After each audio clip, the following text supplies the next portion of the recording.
All right, y'all. Let's go. No. Bang! What? What? 1, 2, 1, 3, 1, 4, 1, 5, 1, 6, 1, 7, 1, 8, 1, 9. Stop!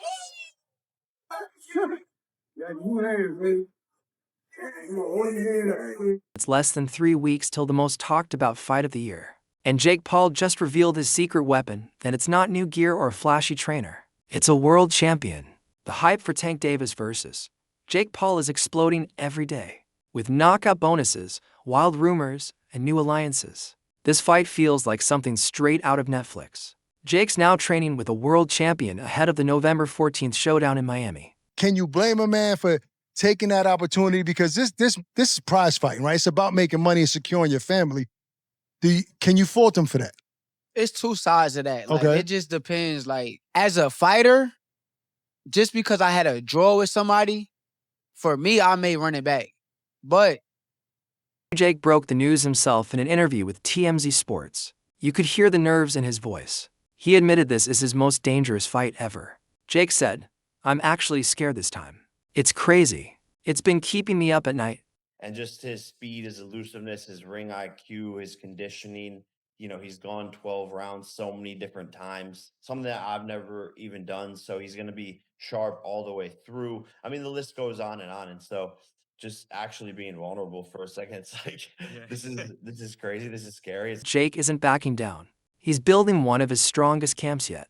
Alongside his usual team, Raymond Ford and Montana Love, Jake revealed that Shakur Stevenson, one of boxing's smartest and most defensive fighters, has joined his camp to help sharpen him for Tank Davis.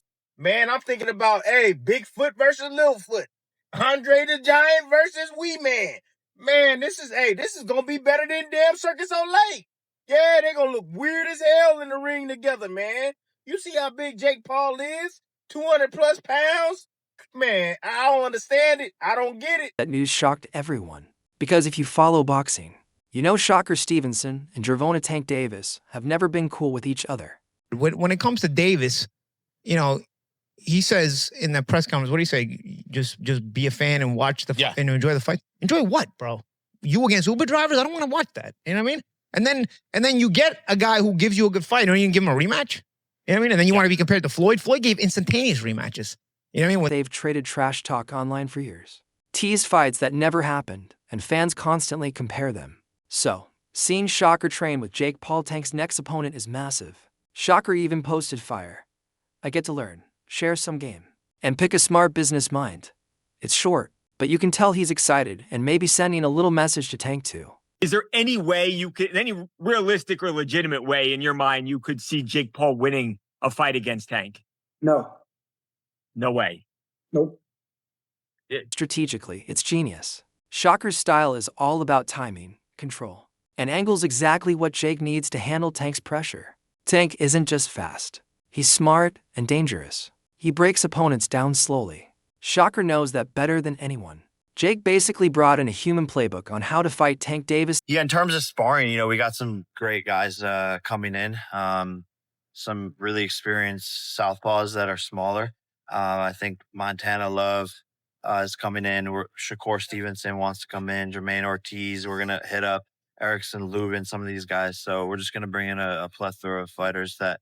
Meanwhile, in Miami, the stage is ready.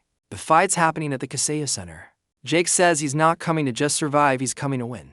He's cutting weight, training for Tank's speed, and focusing on countering power with timing. "My goal is to walk Tank into a knockout," Jake said.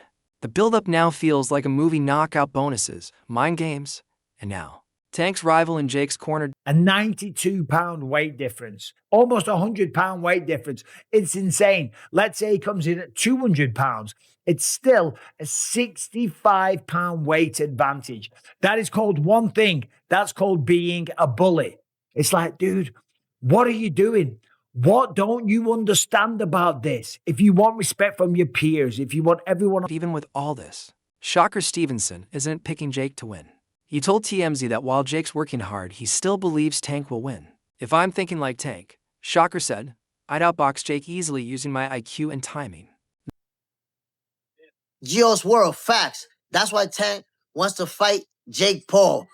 I'm telling you, he want to fight Jake Paul because he know if he climb in the ring with Shakur Stevenson, he's going to get zapated. He know it. Classic Shocker, calm and logical. He respects Jake, but believes Tank's ring IQ is underrated. Everyone talks about Tank's power, but Shocker knows Tank is also a smart boxer who studies and traps his opponents. Jake's size is an edge, but not a guaranteed win. I think Gervonta Davis is probably the greatest fighter around now, but he's got a tough fight coming up. You know, he's the top dog. There's no doubt about it. He showed that. Everyone agrees, though. Terence Crawford, one of the best fighters of this era, sees it differently. On the Full Send podcast, he said he's picking Jake Paul to pull off the upset, purely because of size and power. Of the latter. But instead of giving us the rematch with Roach, he's going to fight Jake Paul. Now, this is where you have a chance to stand up as fans. Don't pay for it. Don't watch it. But we know that you're going to. And Crawford said, Jake's weighted big for Tank.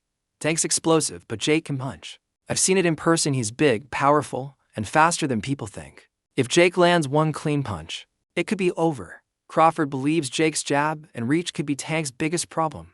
Because he was talking about fighting Joshua, which is heavyweight, and now he's saying about fighting Tank. Nah, this can't be. It's Netflix as well. I need to go and do some checks and see if like the main pages have posted this, but Jake Paul's posted it. It says Friday, November 14th. It's in Atlanta, State Farm Arena. Crawford's words carry weight. He's trained around Jake and knows how much he's improved. Jake's long jab and reach could really mess with Tank's short-range style. Jake is big. Tank has a lot of skill, but I don't think he's the same Tank that we saw the most incredible knockouts. We saw him, I mean, Lamont Roach performed great. They went to draw, and, you know, I just don't know. And Tank walked away. I don't know if he loves it enough to beat a guy who outweighs him by 80 to 100 pounds. Tank's camp isn't staying quiet. They're sending out videos showing Tank destroying sparring partners, even heavier ones. They're pushing the message that this version of Tank hits harder than ever. And you know what? PBC has to be called out in this too. They have one of the biggest stars in boxing, and they're putting them in this farcical fight. And they are struggling for survival, PBC. They are just falling apart. You know, the Pacquiao fight did terrible, terribly promoted. They're saying he's dropping guys in sparring and making bigger fighters back off. The message is clear. Tank isn't afraid of Jake's size. He's coming with pure power and danger. The fight is scheduled, and everybody's going to watch it. So with all the eyes on it, there's only one result that is going to be of satisfactory. Only one result. And that is if Tank knocks out Jake. That's the only result. Still, deep down, Tank knows what he's up against. He's smaller and naturally lighter, so his camp is focused on keeping his power while bulking up. He's training smarter, not longer focusing on short, explosive rounds. What do you think of Jake Paul, Gervonta Davis? I know on Instagram you call it a circus. Yeah, this is, boxing is slowly turning into the WWE. That's what I think. Does Tank Davis have a chance? Yes, but yeah? I don't even want to talk about it. Don't ask me a question like that again. Hey, right. Is not doing long sparring sessions. He's going for knockout bursts, training to find that one clean shot that ends everything. His coach, Calvin Ford, says they're focused on making every punch count double. My only concern is, the gloves. You understand what I'm saying? Because we don't fight in 12-ounce gloves. We don't use 12-ounce gloves. That's training gloves, you know what I'm saying? They even push for smaller 8-ounce gloves for Tank, while Jake's wearing 10 or 12. That's a big deal. Smaller gloves mean more sting. Ford said it's the only equalizer Tank needs. They're not hiding from the size difference, they just don't care. Tried to play it off and throw it back on Coach Calvin, Gervonta, and their team and say that was their idea. But that makes no sense, bro, because Gervonta fights in 8-ounce gloves. 8-ounce gloves. Now, Jake fights in 10-ounce gloves. 10-ounce gloves.